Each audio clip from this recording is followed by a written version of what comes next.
We'll bring out one of my favorite collab SBs. I'm a big Nike SB fan. I'm actually a big Nike SB Blazer fan. The first Nike SBs that I started collecting was the Lebanon Blazers, because this is way back. And the first SB I ever bought was a Blazer. So I've always been a fan of the shoe. It just had that retro look. And this is the Supreme, the black Supreme SB Blazers. The leather on this is amazing. This is kind of like the leather that is on the Jordan 1. I was kind of giving you the example, like the 2000 Jordan 1. This is the leather kind of like from 2000 Jordan 1. Both of them are good leather, but this right here, it's just like, it feels like you're wearing a vintage Gucci jacket or something. It's crazy. Is it similar to like the Don C2 leather? I mean, kinda. I mean, they got a pair of Don C's here, you know what I'm saying? I mean, that's my pair actually. You know what I'm saying? So, I mean, it ain't too bad. Similar, and it actually has the same type of like Chanel kind of quilt on it. It's dope. It's a luxury. It gives you that luxury feel. I think that's what they wanted to give you when they did this shoe and when they did the Don C. I'm still actually looking for this particular pair right here, a DS version of this. This is kind of one of my grails still. Okay. Or whatever. Hard shoe to find for a price that's like not a freaking small home.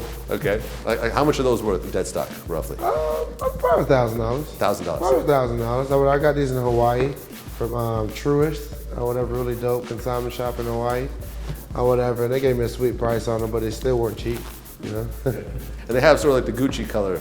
Yeah, definitely got the Gucci tassels in the back. I forgot what these represent.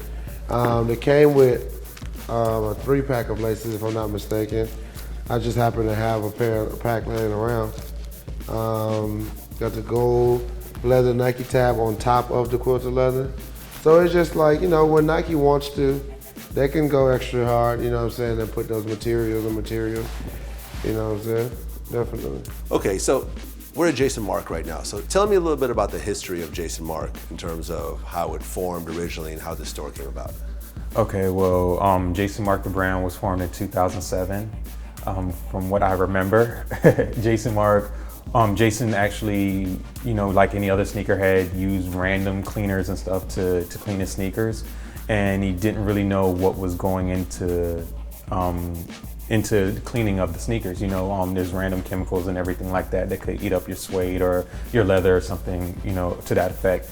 So what Jason set out to do was to find a cleaner that would be perfect on any material of sneaker that he would come across. So he set out and he, through vigorous, you know, processes and everything, came up with this cleaner that you have today. Jason Markk, the cleaner is actually 99% natural. So all these different materials that we come across, whether it's a leather sneaker or like the Yeezys that we got, we're able to tackle anything that comes across with this cleaner. At what point did Jason Markk go from just having products that he distributed to various stores and, you know, did a mail order thing to actually having this physical store? Well, the store actually opened last year at the end of May. Okay. So we've been open a little over a year now. So May 2014? Yes. Okay. And these days, how many people bring sneakers to get cleaned at the store? Well, from the beginning, I know people were a little hesitant. So it was maybe 1 or 2 pairs to bring in just to see what we could do. Through the power of social media and, you know, word of mouth, it has ramped up a whole lot. People now bring in maybe 5, 10, 15 pairs at one time to get clean because they know that we bring results. Okay. And how many pairs a day at the store do you get? Like, what's the most number of pairs you've gotten in one day? The most number of pairs that we've gotten in one day, I would say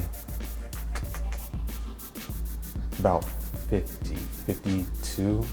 52 pairs? Yeah, about 52 pairs. A lot of sneakers. Yeah, it was a long day. Okay. All right, so we have a pair of Trinidad James sneakers here. So let's go ahead and take a look at both of these before the cleaning.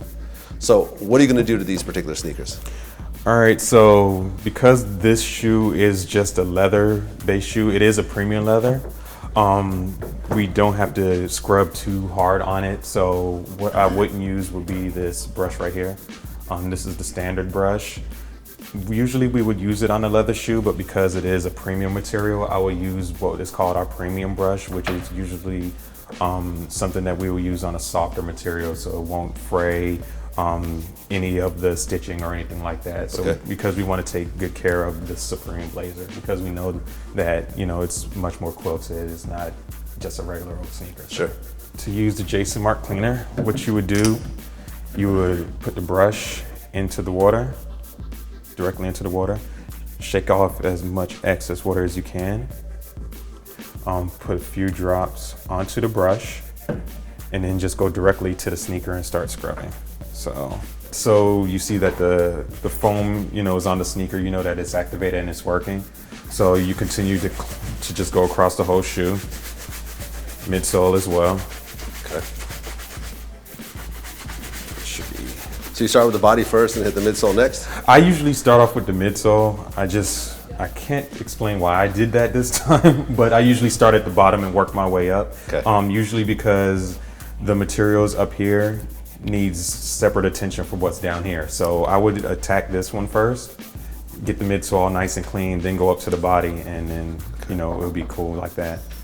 But this time I did it a little different. Okay. It's really no wrong or right way to clean the shoe. As long as you're, you know, you have solution, brush, water, you know, you can do it whatever way feels good to you. So this is actually the same solution that you guys sell? Yes. Okay. Yes. So after you have it all foamed up, you just wipe it. You can see that the leather is pretty much refreshed. You see it shining a whole lot more. It's a big difference. Yeah, even compared to the one that we have. You even see on the towel the dirt that we brought off on the towel. So I'm not sure if you catch that, but. Yep. Now you're gonna hit the midsole next? Yeah. Okay. So the midsole is what I would use our standard brush on. It's harder bristle, so you can scrub harder on the midsole to get it clean. Okay. Actually got some of it here. So same process, brush in the water, shake it off. There. And then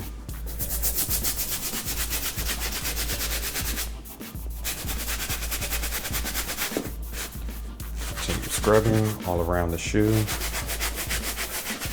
See where the apron kind of comes in handy. Yes. It hits your chest with the bubbles. Yes. There's a lot of spray all over the place. Now, do people in general want the sole cleaned as well, or do they not really care? The midsole, yes, because but the bottom sole, I mean. The undersole. Yeah. More so for folks that are, I would say, possibly in the market of selling. Yeah. Because a lot of people know that, okay, I'm going to walk on this, so it really doesn't matter what it looks like at the bottom of the shoe. Yeah. But midsole, definitely. Okay.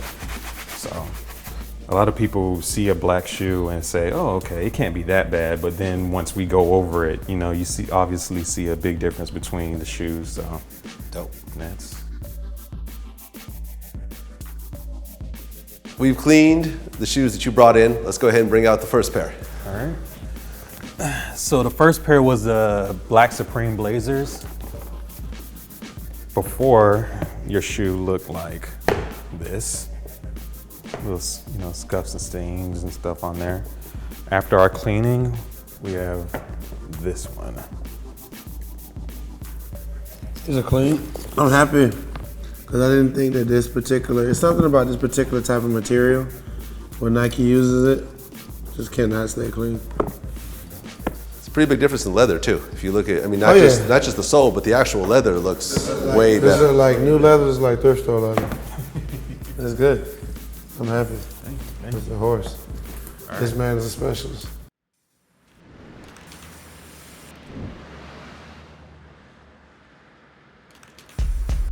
The resale, you know, it's changed because a lot of kids are getting into it. Like, I'll give you a prime example with those red Octobers. You know, $250 retail, I believe, after shipped at Nike. The blanks, I have 2 pairs of. Yeah. I have this pair that I actually traded for. It was worn like twice. But what was the other trade? sneak? Yeah, what was the trade?